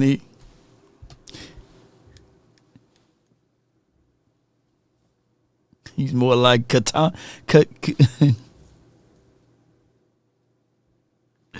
All right, I'll go get a joke out, but I can't, man. But he's more like Tanya Romo. If you really look at it. And no offense to Smooth. Yeah, because when he did that smile, I think, oh, yeah. That's more of a Tanya Romo. But neither here nor there. The people, man.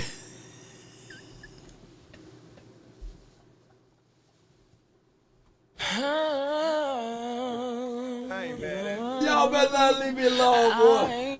What's your point? What's your point? Okay, so what? All right, let me get on these phones, man. My bad, y'all, man. All right. Ooh, that wasn't even a funny joke, right? That wasn't even a funny one, man, right?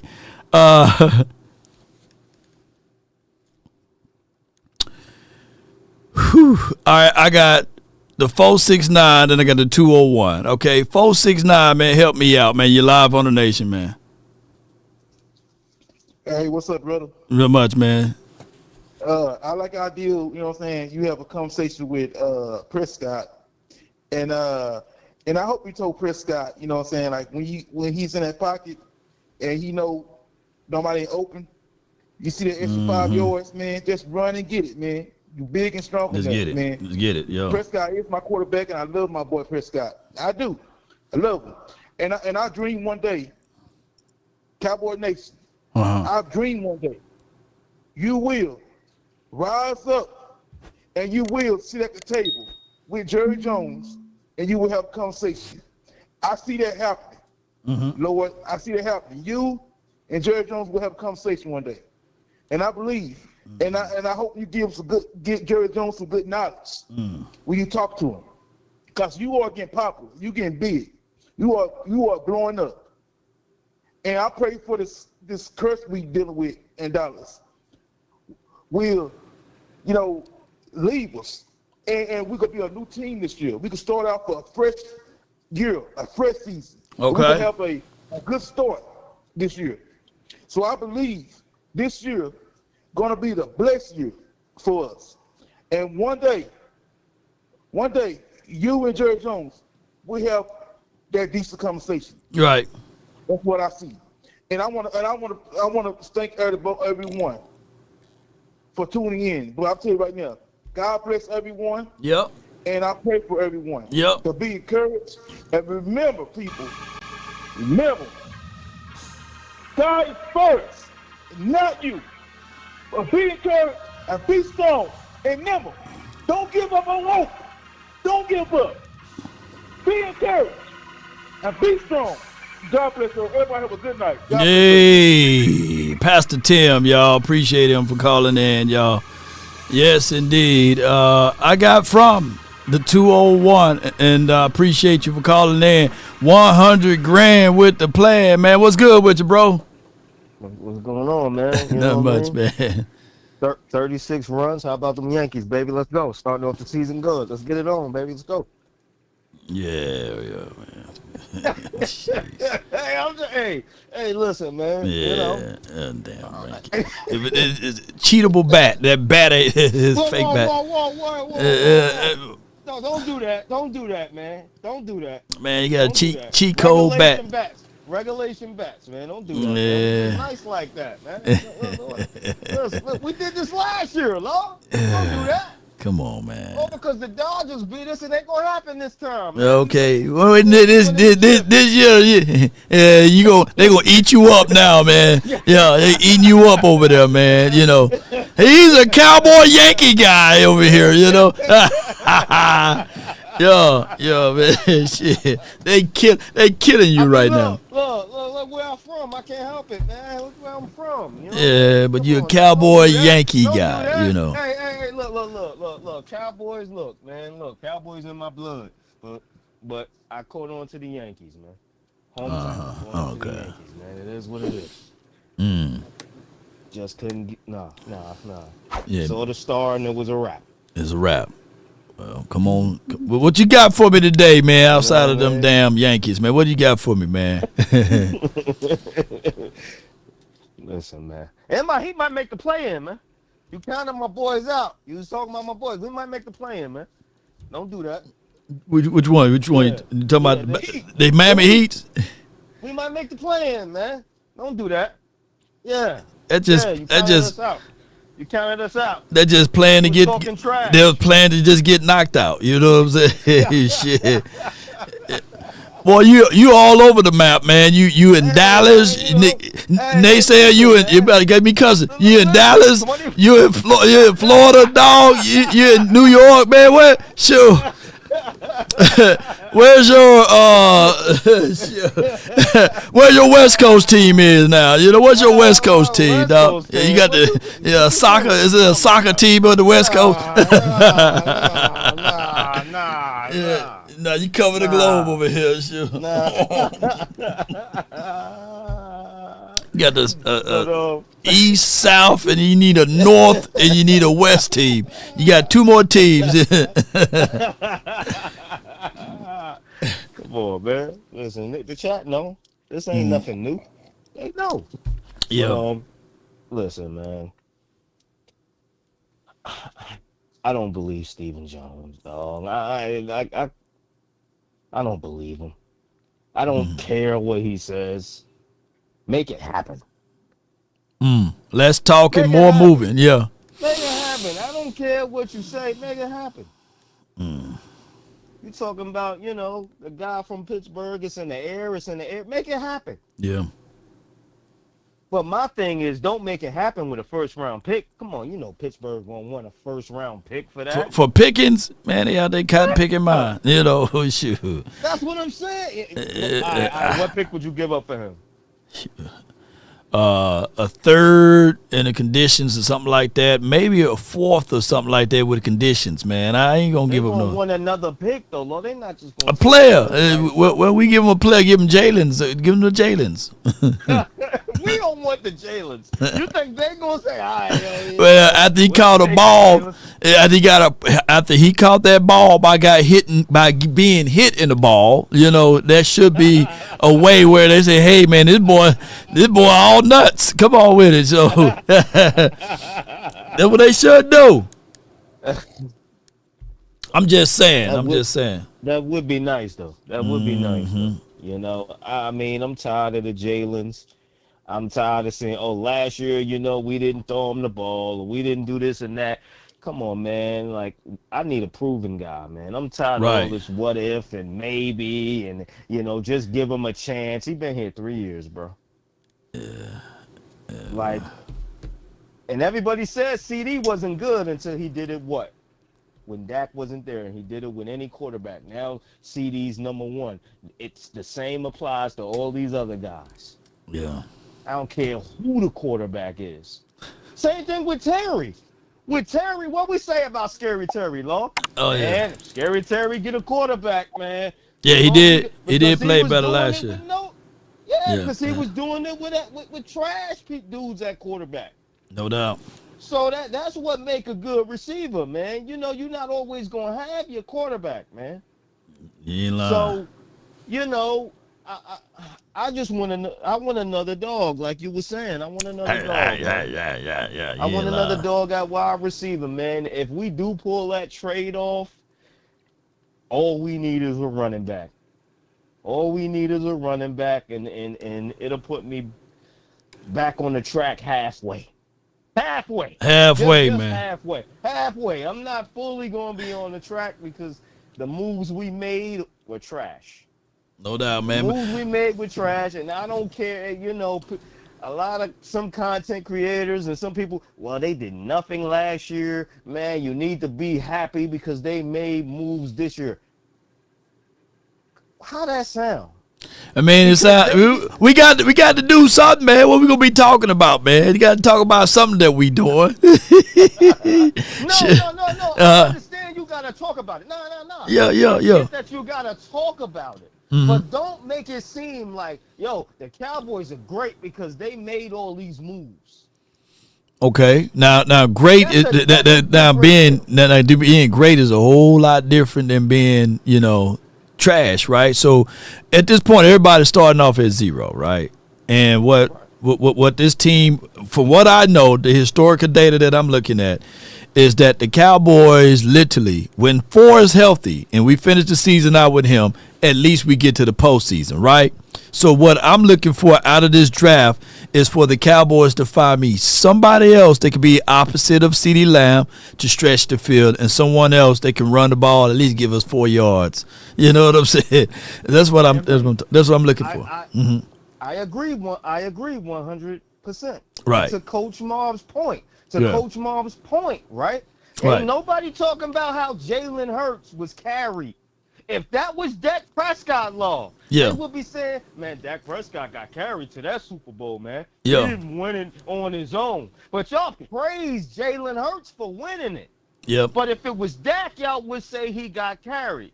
A lot of times it's our own people, man. It's our own ones, man. I know it's annoying, man, but in closing, what else you got for me before I let you rock, bro? That's it, man. Go Yankees. Lord, man. Them damn Yankees, man.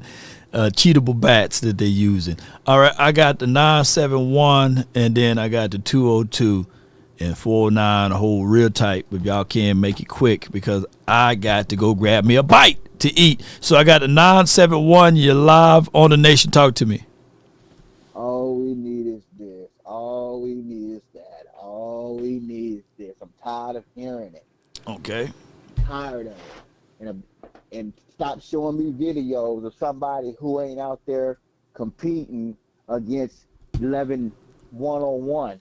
Well, it is the off season, JP. It's the off season. No videos.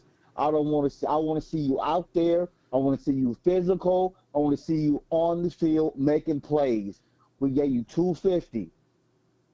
Well, you got to wait till September then. If that's the case, Jay, you can call back in September. Don't show me no more videos. Don't fool me. Y'all fooling me again with these videos. Don't fool me no more. You fooled me with the cancer. You fooled me with the flag. Now you fooling me with the videos, throwing the devil signs up and running routes with Jalen Tolbert and all that shit. No, I'm tired of shit. We backwards. This franchise is backwards. We've been backwards for 10 years. This is 10 seasons. What were we doing 10 seasons before that? Still trying to find the man. Okay, and 10 seasons before that. It's been 30 seasons. It's been 30 seasons, JP. We probably would have been doing decent with Romo at injuries. Yeah, but you can't say that though. It's been 30 seasons, and none of the players been here for 30 years, bro. And this has been another wasted 10 years again on one. So what do you want? What do you want? Praise him like he Jesus walking on. Nobody praises that man like that. They didn't even like. Look, they didn't even like Jesus when he was here. They didn't like Jesus when he was here. They didn't like him until he died. In 10 years, you ain't came out. Let me say something. 10 years, you ain't came out and said, hey, man, look, man, we probably need to start working on something different. 10 years, you ain't came out on your show and said nothing about that. You had somebody 2 years ago, somebody that could run and throw. You ain't campaigning from him at all.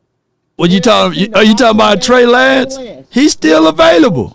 There's 31 other teams out there. In closing, though, but there's 31 other teams out there.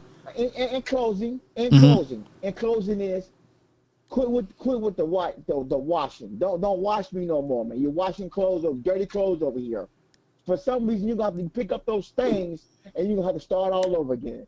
You got to figure out another game plan, bro. Because his injuries and everything, it ain't called. Everything's calling itself now. You can't beat Father Time. You can't beat injuries. I don't want to keep hearing we need this. We need that. We need this. We've been needing this for a long time, bro. Yeah, and those are right things that we do need. Appreciate you so much for calling in, bro. You have a good one. All right, and Mr. Benny, love show, peace. That guy right there, boy. What you just said is one of the most insanely idiotic things I have ever heard. At no point in your rambling, incoherent response were you even close to anything that could be considered a rational thought. Everyone in this room is now dumber for having listened to it. I award you no points, and may God have mercy on your soul. From the 202, you're live on the Nation, man. Talk to me, Big. What you got for me? How about them Cowboys? How about them? My brother-in-law from another mother. Yeah. Thank you for the opportunity again. Appreciate you. Here, I appreciate it. The Tush push. Now, it's going to shock you. I'm not against it, but not in the NFL. That should be private. Yeah. No, but how the Eagles use it, I got to say, I saw a little bit of the Washington game, but and watched them even against us. When they do that tush push, the center is actually offside. I mean, he's beyond the neutral zone, whatever you want to call it. He's offside. He actually, that's where I think they gain some advantage. Right. Because technically, the center, his head should not be, look, you could argue it's on the ball, but he goes beyond the ball. Right. That's a whole different thing. And I hope they're looking at that, because that, I think, gives them an advantage. Because when you're, and when they're all huddled up, you don't really get to see that. So, when we're viewing it on TV, we don't really get Going to into see training that. camp. But I like for it not to be there, because I do think they play around with it. But, I'm just saying from my personal view on it. Yeah. But I think they're cheating on it. But that's one. So that's how I look at it. I don't know if you had the same impression of that. Well, my thing is, and I get it, there's 31 other teams that's out there, and nobody's stopping them from doing it, right? So that's how I'm looking at it. So I get the notion that it could be offsides and it's a competitive advantage, but you have the same football and you have the same opportunities to practice it and do it your way. I think that the Bills did a great job of doing the tush push themselves, and they gave Josh Allen the MVP out there. But I give it what you're saying about, you like it, but you would rather for the NFL not to have it. And I just think that it's just the NFL is just changing. I like the old school kickoff returns and punt returns. I don't like the new one, and that's how it goes. Yeah, you're right with that too. Mm-hmm. Right. And Mozzie Smith, this is my one hope. Man, that man is a monster, a physical specimen. I don't know what Dan Quinn put him on a diet for, but my God, I want him at the zero tech. I want him to destroy the centers. He has that natural God-given ability. I hope he could maximize it, but I could imagine him as a zero tech when that center is hiking that ball, and he's just destroying that shoulder because he's not going to be quick enough. I believe Mozzie has those physical traits that destroy centers, but I don't know. I hope that comes through. That's what I'm hoping for. And I'm hoping for my mighty mouse, Deuce Vaughn, to show his special powers. That's what I'll leave that with you at that. No doubt, man. Appreciate you. Let me hear you say it before I let you rock. How about them Cowboys, y'all? Yes, indeed. Y'all said that mic is epic over there. Yes. All right, man. From the 409, what's on your mind? Talk to me. Yo, what's going down, man? What's going down? Not much. Jeez. I just need to put this out there, especially for my fellow Cowboys fans, because I'm tired of hearing it. Dak Prescott, that's my quarterback. I love my quarterback. I love Dak. But here's the issue that I'm having with these fellow fans. All right. Winning and losing is not a quarterback stat. It is a coaching and GM stat. Coaches and GMs, they lose their job as well as they gain their job by winning and losing. Right. Well, a quarterback, Dak Prescott can go 3-14 next season. Guess what? He's still going to be the starting quarterback regardless. Correct? Yeah. So that's one thing I got to say to my fans that keep on bashing my quarterback.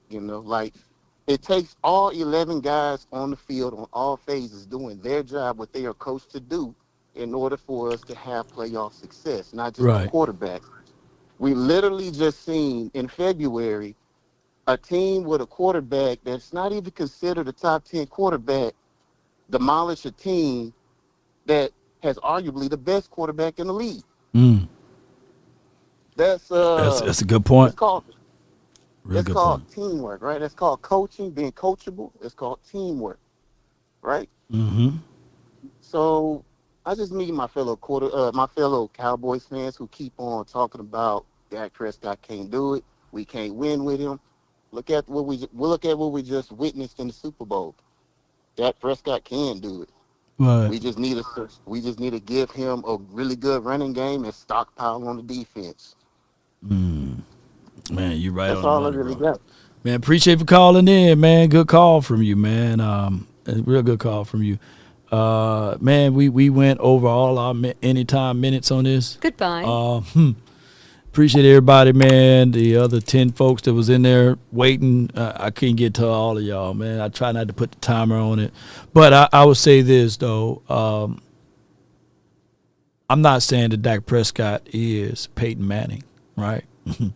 That's equivalent to saying Asante Samuels is prime, right? If you look at the stats, right? But I do look at it like, okay, what's the plan? What is the plan of actions of how you going to win with your quarterback? And when I thought about it, what Coach Marv said is that basically the Eagles had a plan. They had a strategy. They had things that they built, and I hate that people gonna say, "Man, this is like goddamn Eagle show." You know what I'm saying? But if you guys get what I'm getting at, what's the plan for the Cowboys? I get it. All right, if you believe 4 sucks, put 4 in the chat, right? And I'm gonna see how many 4s we got. If you think he's good, put 1. All right. If he don't suck, put 1. So my thing is, ladies and gentlemen, even if he sucks, right? If he sucks, how do you win with the sucky part? You know, and my thing is, take those things away that you say that, hey, he already supposedly have, and that is to add things that he don't. Meaning, give him run game and give him another wide receiver, and you can figure out ways to win with him. But if you only leaning on 4 to win, you're not going to win. You're not going to win. But I'm going to get on up out of here. But I'm just telling y'all, you're not going to win if you only leaning on him.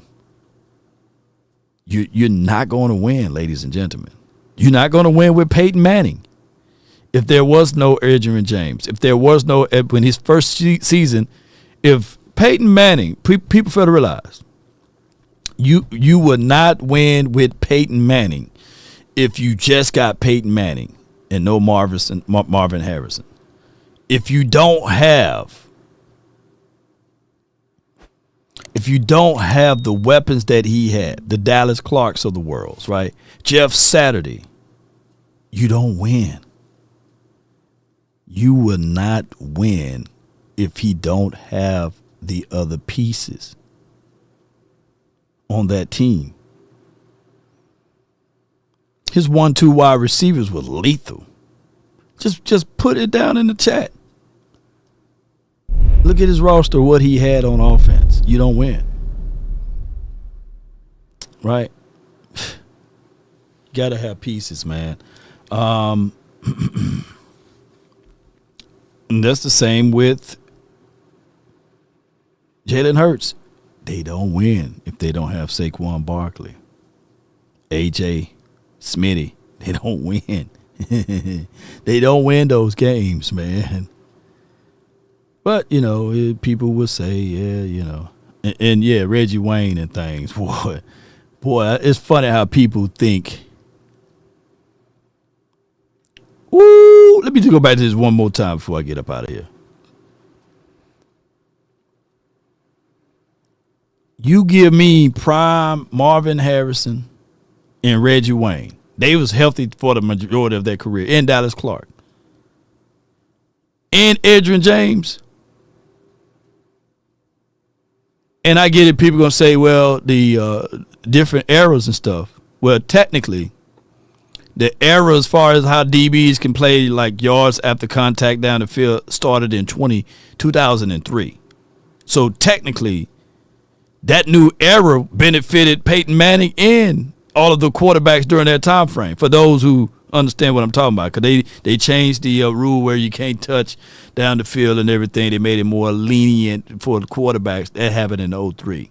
So the chunk of Peyton Manning's career happens in this pretty much new era, right?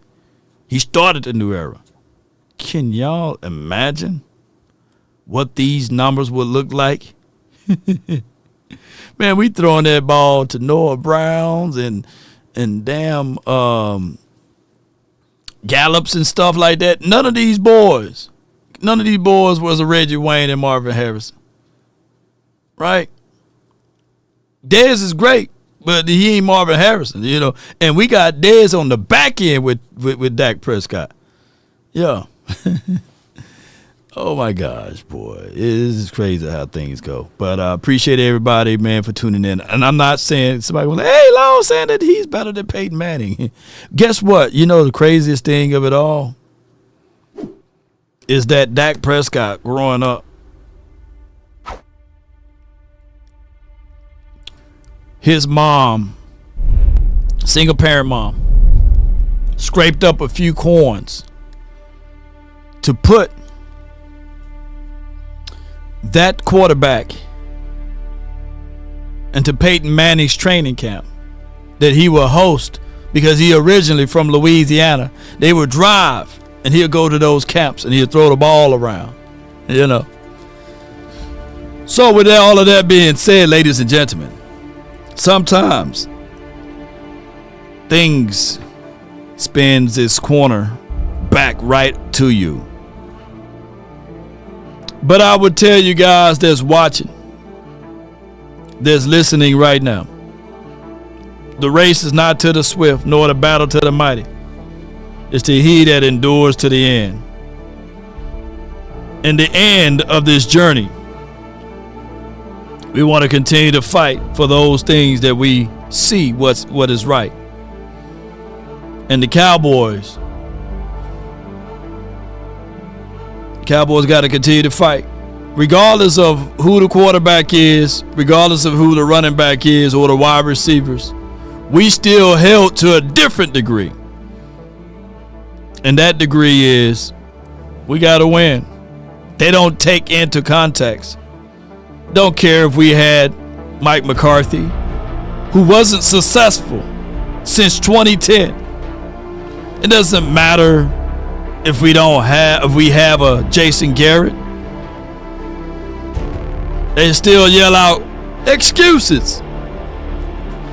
Like me and Jason Garrett both apply for the same job in the National Football League, we probably get the same answers. No. Wade Phillips, the only true shot that we had at is Bill Parcells, and he kind of bumped heads, you know. But it's crazy, Cowboy Nation. The expectations, just like JP was saying, I'm tired. I don't want to hear that we need this, we need that. But yes, we do need those things.